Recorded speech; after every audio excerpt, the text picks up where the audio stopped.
Representatives is about to come back into session. Want to remind you one more time, though, the President is making a speech on counterterrorism and the use of drones in the U.S. That's today at the National Defense University. It will be live on C-SPAN at 2 p.m. And now the House of Representatives comes into session. Thanks for being with us.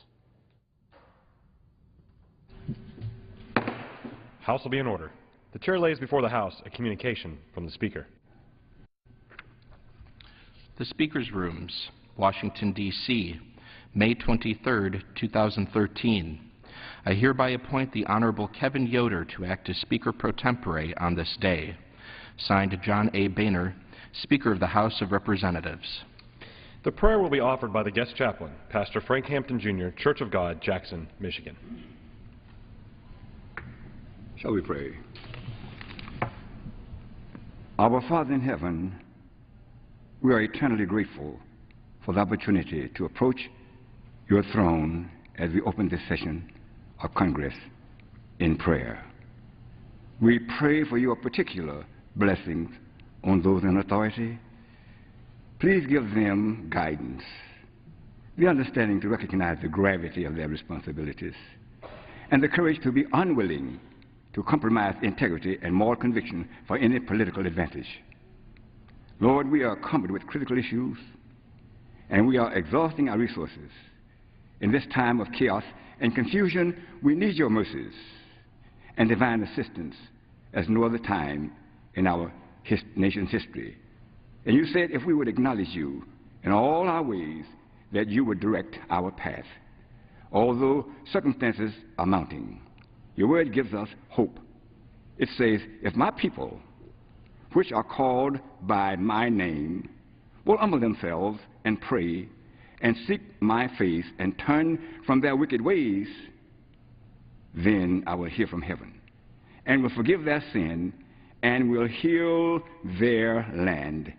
So, Lord, at this time, we are earnestly appealing to thee in the name of Jesus Christ our Lord. Amen.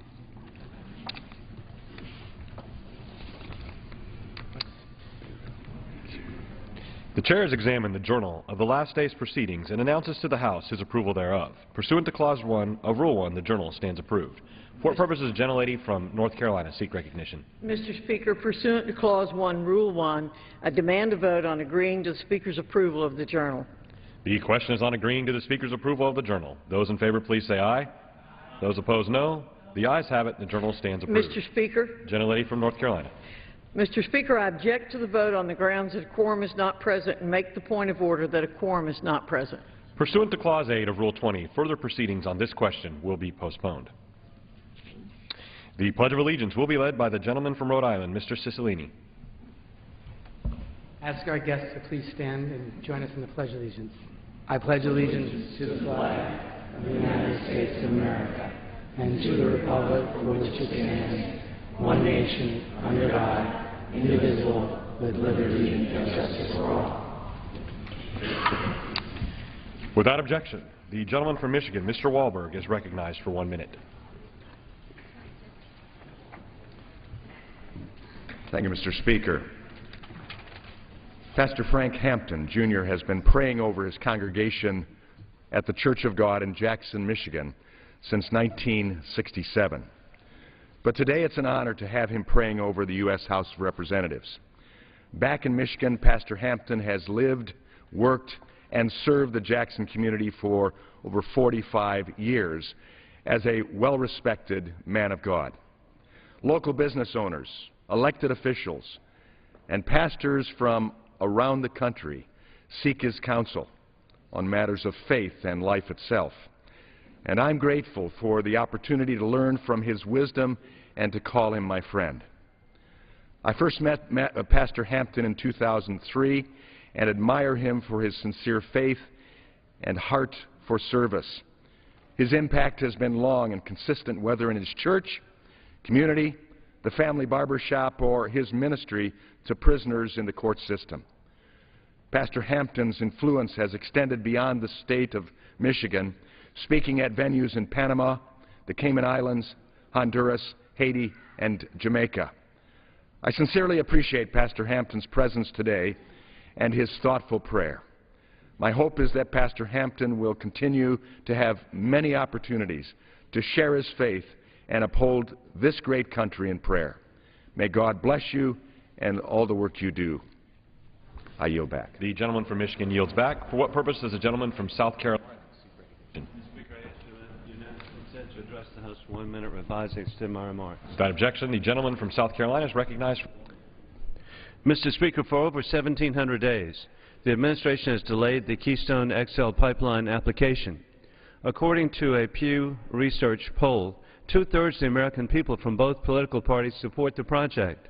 Last night, there was a bipartisan vote to promote the pipeline from Canada, America's best energy partner. The completion of the Keystone XL pipeline will create 120,000 jobs and produce 830,000 barrels of oil each day, helping to grow our economy. 2 years ago, I had the opportunity to visit Fort McMurray, Alberta, Canada, and I witnessed firsthand the Canadian oil sands and positive impact that exploration has for American families. In South Carolina's 2nd Congressional Districts, companies like Michelin Tire Corporation of Lexington and MTU Detroit Diesel of Aiken County will create jobs due to the Keystone's production. As the American people in a bipartisan Congress support it, let's create jobs and build the Keystone pipeline. In conclusion, God bless our troops, and we'll never forget September 11th and the global war on terrorism. Our sympathy to our British allies in this war, who were cowardly attacked at the Royal Artillery Barracks in London yesterday. The gentleman's time has expired. The chair will entertain 5 further requests for 1-minute speeches on each side of the aisle. For what purpose, the gentleman from Rhode Island seek recognition. Mr. Speaker, I ask unanimous consent to address the House for 1 minute. Without objection, the gentleman from Rhode Island is recognized for 1 minute.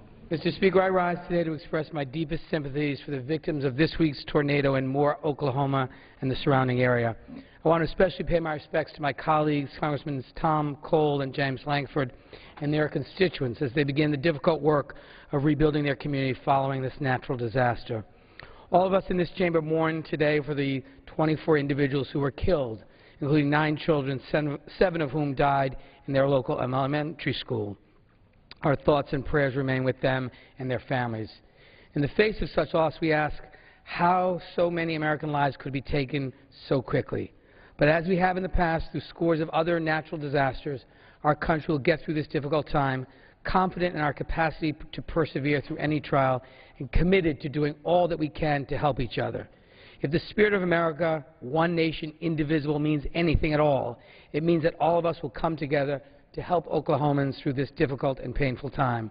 On behalf of all of the residents of Rhode Island's 1st Congressional District, I offer my thoughts and prayers to the people of Oklahoma. I yield back the balance. The gentleman yields back. For what purpose does the gentlelady from South Dakota seek recognition? Speaker, I seek unanimous consent to address the House for 1 minute. Without objection, the gentlelady from South Dakota is recognized for 1 minute.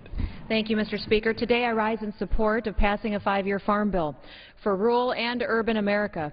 You know, the House Agriculture Committee acted last week to pass a bipartisan farm bill by a vote of 36 to 10. It saves nearly $40 billion and makes substantial reforms to the food stamp programs and farm programs. The bill eliminates direct payments, it consolidates many of the conservation programs, and through this, it also saves money but promotes a strong safety net in a way that is accountable to taxpayers. We recognize that the Ag Committee will take, and community will take some cuts given our nation's fiscal situation, but we need to continue to support good policies that support our ability to grow our own food in this country. The farm bill we passed out of the committee represents the first reforms to the food stamp program since 1996.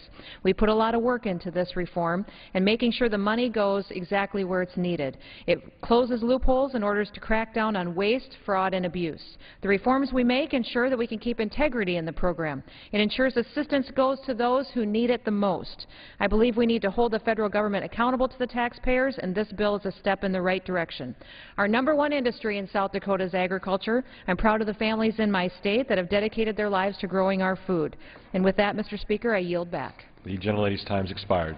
For what purpose does the gentlelady from Florida seek recognition?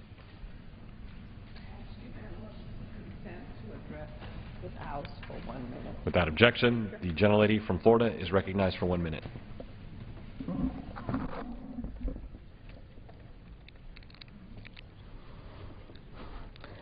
Mr. Speaker, this week the class of 2013 graduates from college. This Congress is offering them a terrible graduation present. The bill we're voting on today would increase the long-term cost of student loans in order to pay for a budget deficit that college students did not create. But worse, this Congress is doing absolutely nothing to address the core challenge in their lives: jobs, jobs, jobs. The class of 2013 is entering the most difficult job market of any graduating class in memory. Many who have the good fortune to receive jobs will not be using their university-level skills or earning a living wage. It has been 872 days since I arrived in Congress, and not one vote on jobs. Mr. Speaker, for the sake of the class of 2013, I urge you to bring the American Jobs Act to the floor for a vote. It deserves a vote. Our mantra should be jobs, jobs, jobs. The gentlelady's time has expired. For purposes, the gentlelady from North Carolina seek recognition. I ask to suspend the rules for 1 minute and be allowed to speak for 1 minute. The gentlelady seek unanimous consent. Unanimous consent. Without objection, the gentlelady from North Carolina is recognized for 1 minute.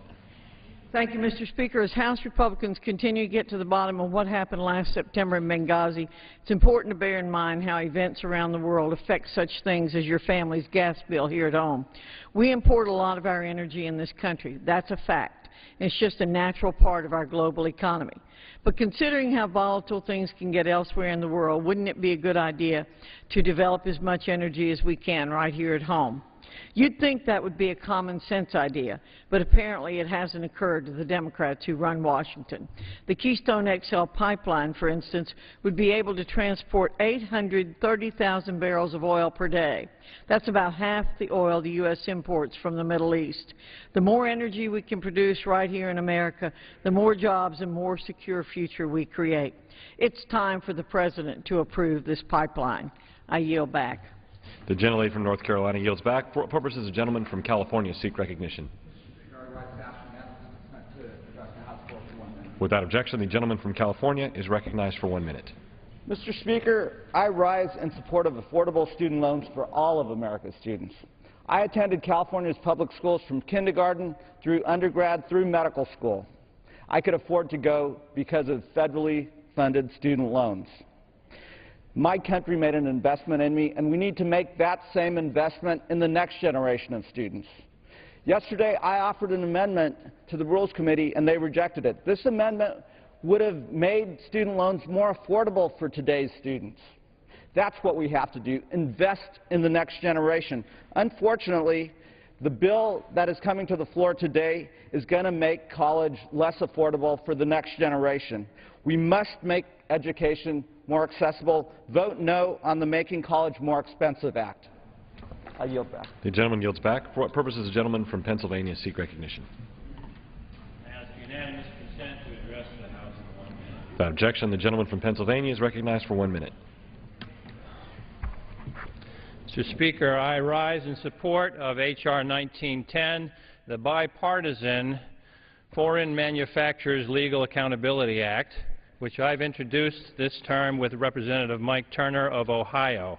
This is a bill that will help level the playing field for American manufacturers and retailers and protect American consumers. Current law allows foreign companies selling defective products in the United States to dodge service of process, and they do. When a foreign company does that, it puts all of the burden on American retailers to account for any harm that is caused because of the defective product. That is not fair to American companies, and it's not fair to American citizens. This bill streamlines service rules so foreign companies selling products here in America can be served with process here in America. Mr. Speaker, I urge the members to support H.R. 1910. Let's make sure that everyone benefiting from the American marketplace plays by American rules. And with that, I yield back. The gentleman's time has expired. For what purposes, the gentlelady from California seek recognition. Unanimous consent to address the House for 1 minute. Without objection, the gentlelady from California is recognized for 1 minute. Thank you, Mr. Speaker. May is Mental Health Month, has been and will continue to be. It's an opportunity to raise awareness and encourage others to get help, to recognize the symptoms and warning signs of mental health issues. There's a lot of stigma. We must accept it as an illness. We've got to reduce that stigma. We must expand the mental health services and give it the parity needed, because it does not know boundaries. It affects everybody in every segment of the community. It is all right. It's okay to ask for help and learn to recognize the symptoms, to learn about the service providers in your area. We must expand more mental health services to our community. We need them for the military, because 1 in 5 suffer from major depression or PTSD. Youth, suicide, the third leading cause of death. Second, for college students, school-based mental health services are greatly needed for early intervention. Minority communities, Native Americans, highest ethnicity for suicide. Mental health services must be provided in languages also. Thank you to the mental health professionals, the 500,000 licensed certified professional counselors that work for us throughout the United States. Thank you, President Obama, first U.S. to declare May Mental Health Month. Thank you. The gentlelady's time has expired. For what purpose does the gentlelady from North Carolina seek recognition? Without objection, the gentlelady from North Carolina is recognized for 1 minute. Thank you, Mr. Speaker. I rise today in support of H.R. 1911, the Smarter Solutions for Student Act. Ever since 2006, student loan interest rates have been set by Congress through legislation. As I'm sure all of us remember, that about a year ago, we were affected by the artificially low interest rates that were ready to expire. But instead of finding a viable solution, Congress temporarily extended the rates and put off a permanent decision for another year. Now here we are again, and if we do nothing, we will be here in the same exact place again with the fight again at an expense of our college students.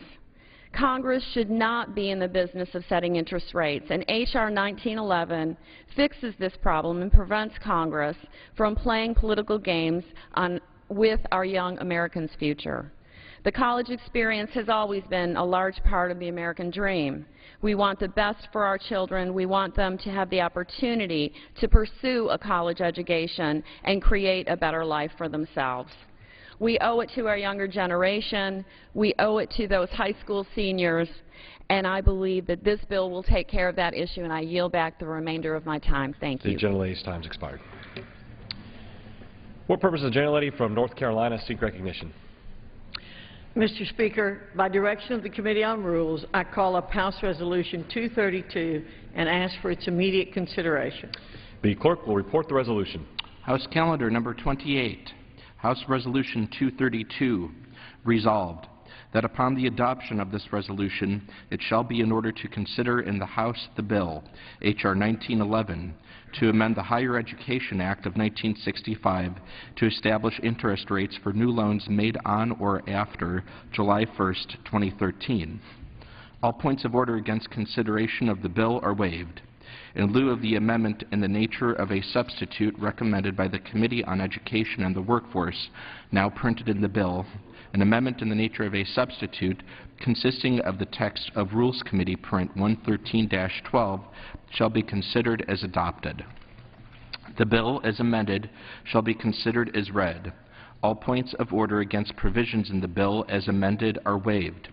The previous question shall be considered as ordered on the bill as amended, and on any further amendment thereto to final passage, without intervening motion, except 1 hour of debate equally divided and controlled by the chair and ranking minority member of the Committee on Education and the Workforce, and 2, 1 motion to recommit with or without instructions. Section 2. In the engrossment of H.R. 1911, the clerk shall a. await the disposition of H.R. 1949, b. add the text of H.R. 1949 as passed by the House as new matter at the end of H.R. 1911, c. conform the title of H.R. 1911 to reflect the addition of the text of H.R. 1949 as passed by the House to the engrossment, d. assign appropriate designations to provisions within the engrossment, and e. conform cross-references and provisions for short titles within the engrossment. Section 3. On any legislative day during the period from May 24, 2013 through May 31st, 2013. A, the journal of the proceedings of the previous day shall be considered as approved, and B, the Chair may at any time declare the House adjourned to meet at a date and time within the limits of Clause 4, Section 5, Article 1 of the Constitution, to be announced by the Chair in declaring the adjournment. Section 4. The Speaker may appoint members to perform the duties of the Chair for the duration of the period addressed by Section 3 of this resolution, as though under Clause 8A of Rule 1. Section 5. The Committee on Appropriations may, at any time before 6 p.m. on Wednesday, May 29, 2013, file privileged reports to accompany measures making appropriations for the fiscal year ending September 30, 2014. Section 6. The Committee on Agriculture may, at any time before 6 p.m. on Wednesday, May 29, 2013, file a report to accompany H.R. 1947. The gentlewoman from North Carolina is recognized for 1 hour. Thank you, Mr. Speaker. For the purpose of debate only, I yield the customary 30 minutes to the gentlewoman from New York, Ms. Slaughter, pending which I yield myself such time as I may consume. During consideration of this resolution, all time yielded is for the purpose of debate only. Mr. Speaker, I ask unanimous consent that all members have 5 legislative days to revise and extend their remarks. Without objection. House Resolution 232 provides for a closed rule providing for consideration of H.R. 1911, the Smarter Solutions for Students Act. Mr. Speaker, as many of us know, on July 1, today's 3.4% subsidized Stafford loan interest rate is set to double to 6.8% for millions of current students, all because elected officials made a promise they couldn't afford to keep for the long haul. Student borrowers shouldn't have to ride the roller coaster of political largesse, wondering every year whether Congress will intervene in time to keep their student loan rates low. And taxpayers shouldn't be expected to foot the bill whenever members of Congress promise more than they can deliver. For the sake of students, families, and taxpayers, before July 1, we need to move our federal student loan programs away from politics. Student loan rates should not be subject to the whims of Washington or seized as bargaining chips. The Smarter Solutions for Students Act will remove politics, uncertainty, and confusion from the rate-setting equation and instead anchor student loan interest rates on the 10-year Treasury note, not just for 4 years, but for good. By tying rates to the market, the Smarter Solutions for Students Act establishes a predictable rate for loan calculation insulated from the politics and posturing of Washington. House Republicans aren't alone in finding the answer for predictability in the market. President Obama offered a similar market-based interest rate plan in his 2014 budget proposal, and some of my colleagues across the aisle have voiced openness to utilizing the market to set interest rates as well. In developing this legislation, the committee has attempted to build on this common ground and work in good faith with the administration to improve the Smarter Solutions for Students Act and get it to the President's desk by July 1. Students, families, and taxpayers deserve a long-term solution, not more can-kicking from Washington. The Smarter Solutions for Students Act puts an end to the temporary fixes and campaign promises that have failed to deliver the best rates to students. This legislation offers predictability, simplicity, and the ability for students to take advantage of low rates even after graduation, a need particularly acute in today's jobless economy. The American people deserve the clarity, certainty, and protection the Smarter Solutions for Students Act offers. I urge my colleagues to vote for the rule and the underlying bill. And with that, Mr. Speaker, I reserve the balance of my time. The gentlelady from North Carolina reserves. The gentlelady from New York is recognized. Good morning, Mr. Speaker, and I thank the gentlelady from North Carolina for yielding me the customary 30 minutes and yield myself such time as I may consume. Gentlelady is recognized. Thank you, Mr. Speaker. On July 1st, interest rates on federally subsidized Stafford student loans will double from 3.4% to 6.8%. At a time, as everybody said this morning, when job prospects for students remain few and far between, We must not, or should not, let student loan interest rates rise. And that's why it's so disappointing that instead of helping the college students, the majority is doing go-nowhere legislation, because the Senate will not take this up, that would actually increase loan costs for the nation's students. According to the Nonpartisan Congressional Research Service, a student who borrows the maximum subsidized Stafford loans for each of the next 4 years would actually pay $1,056 more under the majority's plan than they would if Congress failed to act and the interest rates doubled. And that's a rather sobering idea. This is just the latest example of putting politics and special interests ahead of the American people. As we speak, the majority is preventing a budget from being finalized, even though they have been calling for a budget for years. Currently, both House and Senate have passed the budget resolutions, which means that the only step left, and everybody who knows how a bill is passed knows this, the only step left is to organize a conference committee to finalize the conference report. But the majority of the House refuses to appoint conferees and begin the conference process. Now, why is the majority suddenly abandoning their quest to produce a budget? Is it because the desire for budget is nothing more to make political points? It is clear the majority is consistently choosing to put political interest before the welfare of the nation, even if it means American people will and are suffering. This obstructionism must come to an end. And I urge my colleagues once again to reject today's rule and the underlying legislation that will never go past the House, so that we can get busy solving the American student loan debt crisis in a bipartisan way. Let's protect our nation's students from a doubling of student loan interest rates and work together to craft a solution that will end the growing mountain of student debt and ensure college is more affordable for our nation's students. Our nation's future depends on it. I reserve the balance of my time. The gentlelady from New York reserves. The gentlelady from North Carolina is recognized. Thank you, Mr. Speaker. It's important to remember how we landed in this predicament to begin with. Why are we now facing this student loan interest rate cliff? In a push to win votes during the 2006 campaign cycle, Democrats pledged to cut student loan interest rates in half across the board permanently. After gaining control of Congress in 2007, they realized this campaign promise was far too expensive. Instead, they championed legislation to phase down gradually the interest rate on one type of federal student loan, subsidized Stafford loans made to undergraduates, from 6.8% to 3.4% over 4 years. Once the law expired in 2012, the interest rates would jump back up to 6.8%.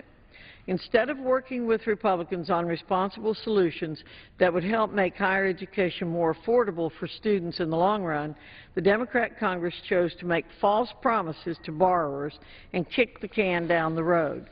Democrats had an opportunity to fix this problem. In 2009, they passed the Student Aid and Fiscal Responsibility Act, which produced large budgetary savings by eliminating the private sector loan program. Savings should be in quotation marks, Mr. Speaker.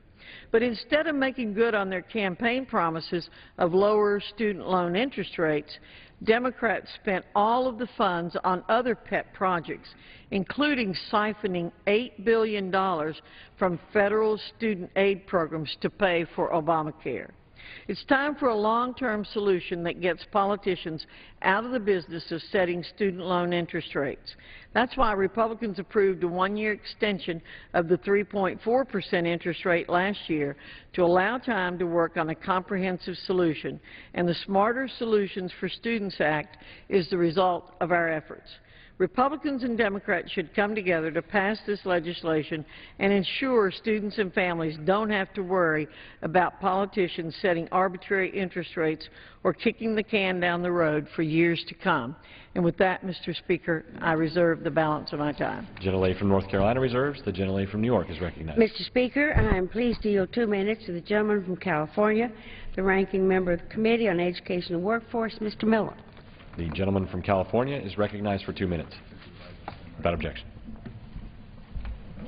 I thank the gentlewoman for yielding and for her work on this rule last night in the committee. As already been said, in a little more than a month, the interest rates on loans for millions of the neediest students will double to 6.8% from the current 3.4%. This morning, unfortunately, the Republican majority has put forth a bill that is even worse than if the Congress does nothing. Think about it. If the Congress does nothing, the interest rates go from 3.4% from those most in need of the student loan, those families most in need to finance their education, they will jump on July 1st to 6.8%. We're trying to avoid that because we know what that means to students who have to borrow money and families who have to borrow money to try to pay for their college education. What's the remedy of the Republicans? The remedy of the Republicans is to do something that is worse than letting the interest rates double. Understand that. They've made a choice that's worse than if the interest rates double. It's no wonder that beyond the Republican caucus, it's very hard to find anybody who is supporting this legislation. And in fact, yesterday the President said if this bill is sent to his desk, I hope it will not be, but if this bill is sent to his desk, that he will veto it. And then why will he do that? Because it's very clear that this is going to add $4 billion to the debt of our students who members of Congress lament are so deeply in debt because of the money they have to borrow to go to education. It's not necessarily a choice for students or families if you want to get a college education. But why would you add $4 billion onto the backs of these students and their families? Now, the majority had a number of alternatives last night in the Rules Committee. Mr. Courtney went there and said, we'll raise additional revenues to keep it at 3.4%, and then the Education and Labor Committee of this House can do its job, which is to reauthorize the Higher Education Act, and we can put in place a long-term program for helping families finance the education. One addition. 2 more minutes. The gentleman's recognized for 2 minutes. That, and to also understand that we've got to do something about the state support and the cost of college at the institutional level. But they turned Mr. Courtney down. I offered the Obama amendment to have that made in order, the legislation by President Obama, which actually saves students about $30 billion in interest rates over the next 6 years. Saves students and families over $30 billion. They didn't make that amendment in order. When Mr. Heck of Nevada came before them and said, why don't we do like the market does? If you pay your loan on time for 4 years, we'll provide you an incentive to continue to be a good payer of your loan. Important to the Treasury, important to the students' credit rating. Let's try that. They turned Mr. Heck down. Mr. Rice came before the committee, gentleman from South Carolina. And he said he would like to reduce the interest rates. He understands what students and families are struggling with. They turned him down. They turned down every attempt to try to help students and families. I appreciate people talk about being through the recession. Well, let me tell you, for a lot of middle-income families, they're not through the recession yet. They've still lost the equity in their home. They still have their credit problems. But you know what? Recession or no recession, their kids are graduating from high school and they want them to go to college. What the hell is this Congress doing making it more difficult for those kids to go to college? But that's the choice the Republicans have given us.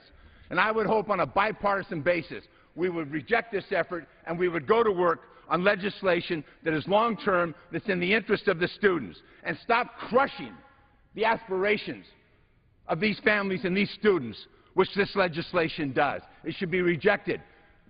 This isn't an interest in the market rate. This is using the market to crush these families by extracting billions of additional dollars off of their school loans. I yield back the balance of my time. The gentleman's time has expired. The gentlelady from North Carolina is recognized. Thank you, Mr. Speaker. Mr. Speaker, in my career before coming to Congress, I was the director of an Upward Bound Special Services program. I was an advisor for students at Appalachian State University. I was president of a community college. Mr. Speaker, all of my life, I have devoted my time to helping students, particularly disadvantaged students who wanted to go to college, who wanted to do the same kind of thing that I did as a disadvantaged person, and that is get a great education and use that education to better my life. I am offended that my colleagues would say that what I want to do is to stop people from going to college or to hinder them in any way from achieving the American dream. That my whole goal has been all my life to help other people, particularly young people, and I believe my experience shows that. So, Mr. Speaker, that's not what this bill is about. This bill is about taking away the arbitrary control of members of Congress who think of themselves as smarter than everybody else in the world and allow the market to work. Mr. Speaker, the current federal loan program is broken. An overwhelming majority of students are stuck with interest rates on loans that do not match the current low interest rate environment because of failed Democrat campaign promises to cut student loan interest rates in half permanently. These students are also often confused about why most of their federal loans are fixed at nearly 7% when the market rate is much lower, and question why each type of student loan has a different rate. To put it simply, student borrowers are getting a raw deal, and they know it. Under the legislation, student loan interest rates would reset once a year and move with the market, much like they did from 1992 to 2006. This bill is the only viable plan on the table that is fiscally responsible, helps students, and protects taxpayers. We should pass this bill immediately. According to the Congressional Budget Office, the proposal does not cost any additional revenue to implement over the next 5 or 10 years. H.R. 1911 will provide stability and certainty for students making decisions about how to finance their post-secondary education. They will be assured year after year that the interest rate on their student loans will be similar to market conditions, and they won't have to wonder whether Congress is going to make arbitrary changes to interest rates. The bill offers students the ability to take advantage of interest rates when they're low and protects them with affordable caps in high-rate environments. The bill continues current law where students have the option to consolidate their loans after graduation and lock in a fixed interest rate for the life of the loan. Mr. Speaker, these are common-sense provisions that will benefit student borrowers greatly. The legislation also ensures students can continue to take advantage of a number of generous federal repayment options and debt management programs available to help those experiencing difficulty repaying their loans. For example, students can enter one of the income-based repayment plans that caps their monthly payments at affordable levels and provides forgiveness after 20 or 25 years. For students in the public sector, the program allows loan forgiveness after 10 years. The Smarter Solutions for Students Act is a long-term, comprehensive solution that gets Washington politicians out of setting interest rates on federal loans and will better serve the interest of students. We should pass this rule and the underlying bill now. And with that, I reserve the balance of my time. Reserves. The gentlelady from New York is recognized. Mr. Speaker, I'm pleased to yield 2 minutes to the gentleman from North Carolina, Mr. Butterfield. The gentleman from North Carolina is recognized for 2 minutes. I thank the gentlelady for yielding time and thank her for her leadership on this issue and here in the Congress. Mr. Speaker, I rise in strong opposition to the rule for H.R. 1911. I urge my colleagues to vote no on this rule to prevent this flawed legislation from moving forward. We have a student loan debt crisis, to be sure, but this is not the solution. A free market approach will not solve this problem, and Mr. Miller was so accurate in his statement just a moment ago. For my constituents in eastern North Carolina, paying for higher education has never been more difficult. I represent a very low-income district. 1 in 4 people in my district lives below the poverty level. While the economy is recovering, my region's 8.9% unemployment rate remains higher than the national average. At the same time, costs to attend colleges and universities have been steadily increasing. The cost to attend college is 1,100% more expensive than it was 30 years ago. Access to affordable federal student aid can be the difference between constituents attending college or not. Just last year, despite strong opposition from Republicans, Congress voted to continue to keep interest rates on federally funded Stafford loans at 3.4% instead of doubling to 6.8%. If those rates had doubled, Mr. Speaker, more than 7 million students each would be saddled with an average of $1,000 in additional debt. Once again, the rates are set to double on July 1st unless we act.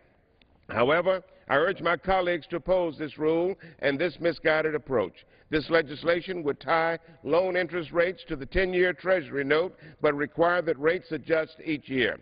That variability, Mr. Speaker, would lead to higher interest rates and increase the debt our students face. In fact, the nonpartisan Congressional Research Service indicates that students will pay more than if interest rates were to double. Mr. Miller was absolutely correct in that assertion. That's right, passing this rule and this bill would be worse than doing nothing at all. This bill is a step in the wrong direction and will saddle students and families with unnecessary debt. The gentleman's time has expired. The gentlelady from North Carolina is recognized.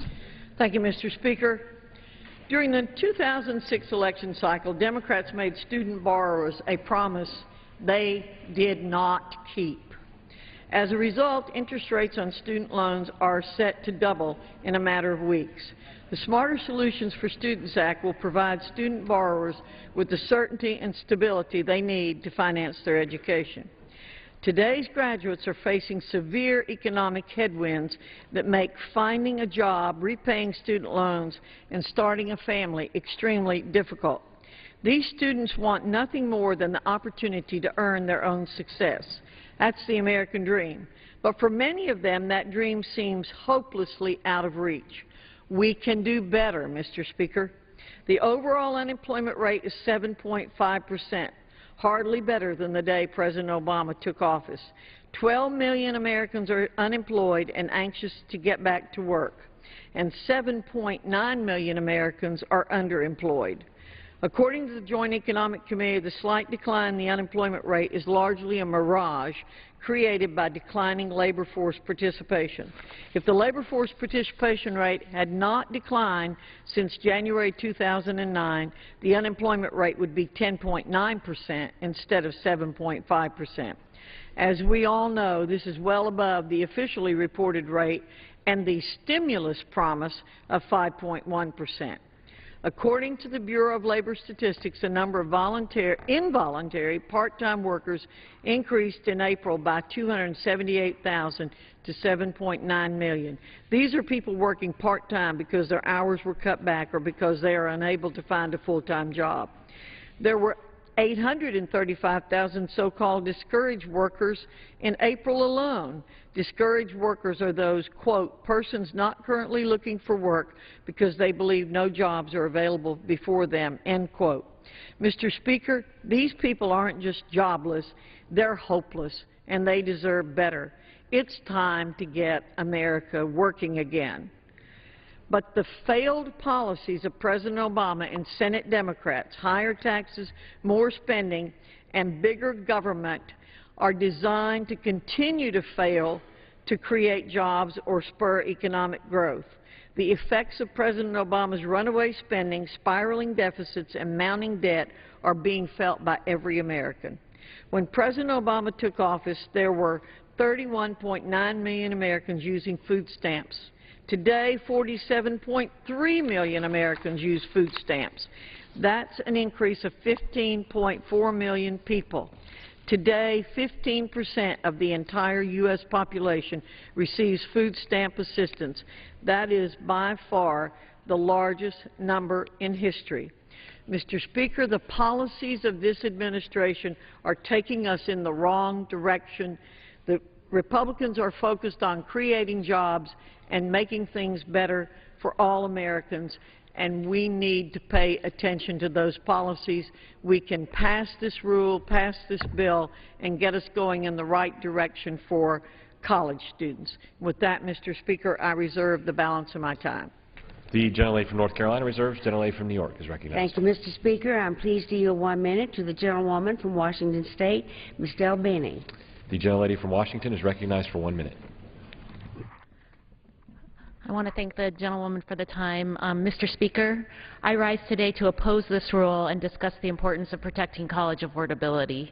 One of my top priorities is to ensure that all students have the opportunity to get a high-quality education and acquire the skills needed to compete in the 21st century economy. I know personally how important this is. When I was young, my father lost his job, and my parents never got back on track financially. But thanks to student loans and financial aid, I was able to get a great education and build a successful career as a businesswoman and entrepreneur. I'm very disappointed that the proposal we are considering today makes college more expensive. If we did nothing and let interest rates double in July, we would actually save students more money in the future than if we passed the underlying bill. It's incredibly disappointing that in our work to make college more affordable, this bill instead makes the problem worse. I urge my colleagues to join me in opposing this rule so we can work together on a long-term solution that supports our students and their families. Thank you. Gentlelady's time's expired. The gentlelady from North Carolina is recognized. Thank you, Mr. Speaker. In my last comments, I talked about statistics and the effect of the policies of this administration. These statistics ultimately say the same thing. The Obama economy is making life more difficult for all Americans, especially young people.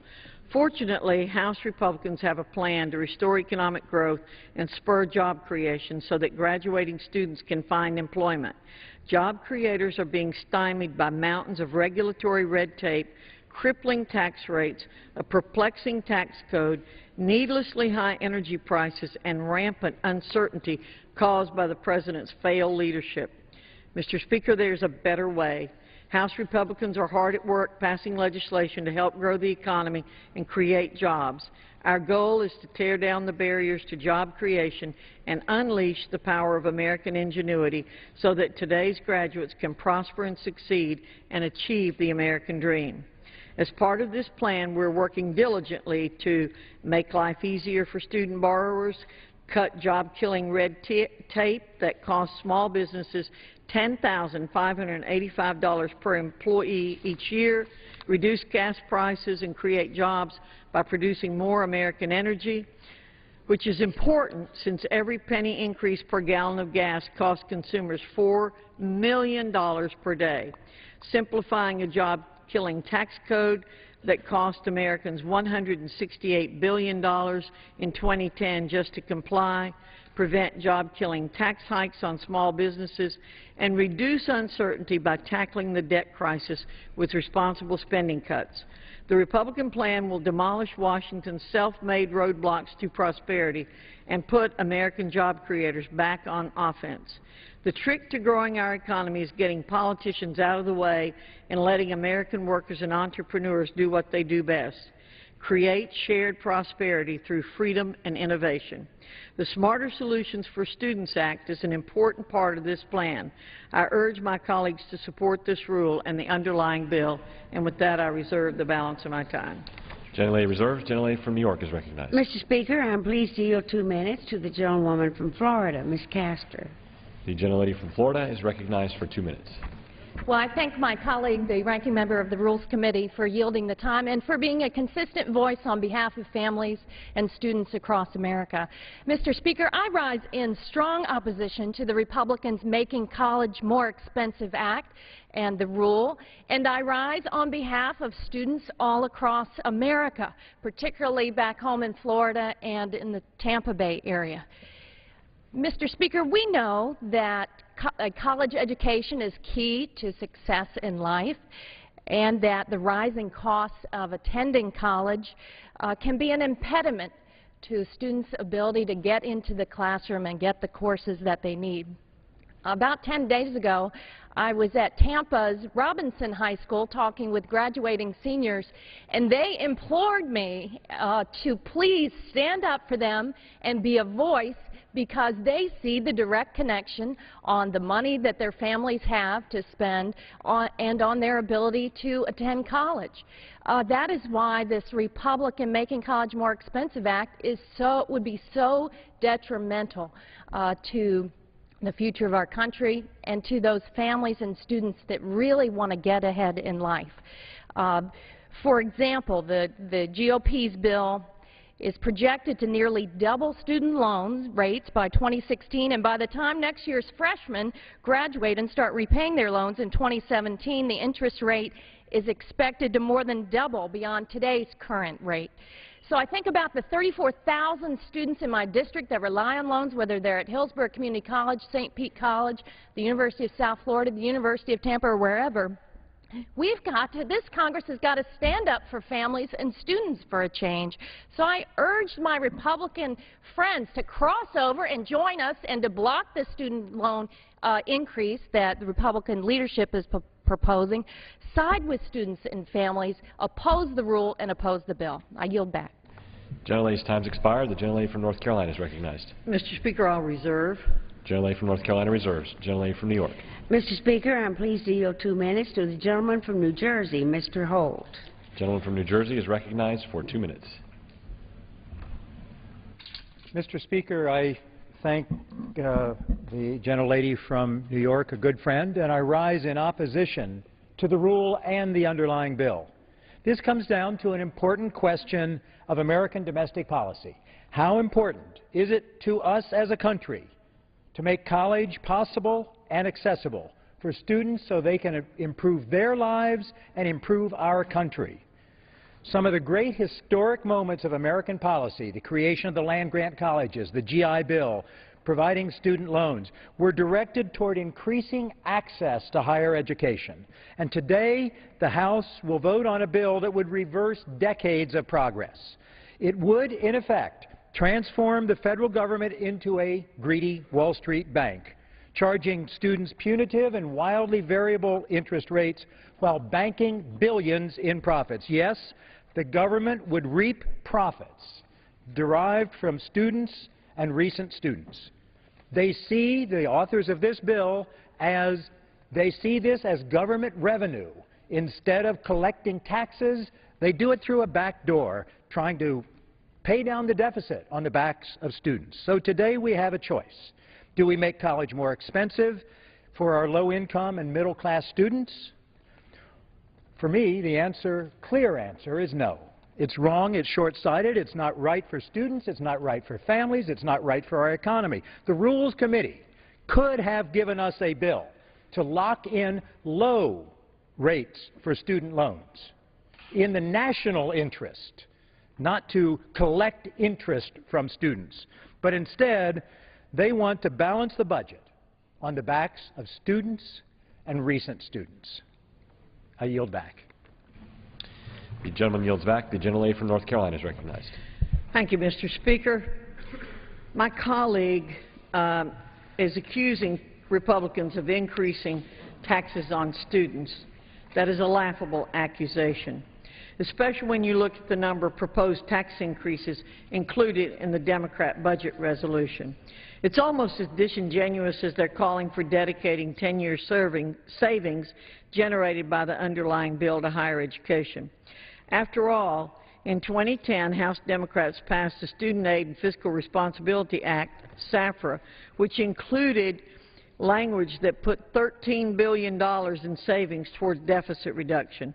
In the final version of SAFRA, Democrats siphoned approximately $9 billion of the $19 billion in savings to pay for Obamacare.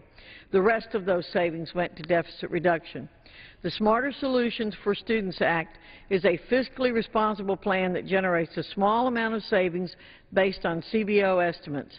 It stabilizes federal loan programs for future generations of students and gets Washington out of the business of setting student loan interest rates. And with that, Mr. Speaker, I reserve the balance of my time. The gentlelady reserves. Gentlelady from New York is recognized. Mr. Speaker, I'm pleased to yield 2 minutes to the gentlewoman from Texas, Ms. Jackson Lee. The gentlelady from Texas is recognized for 2 minutes.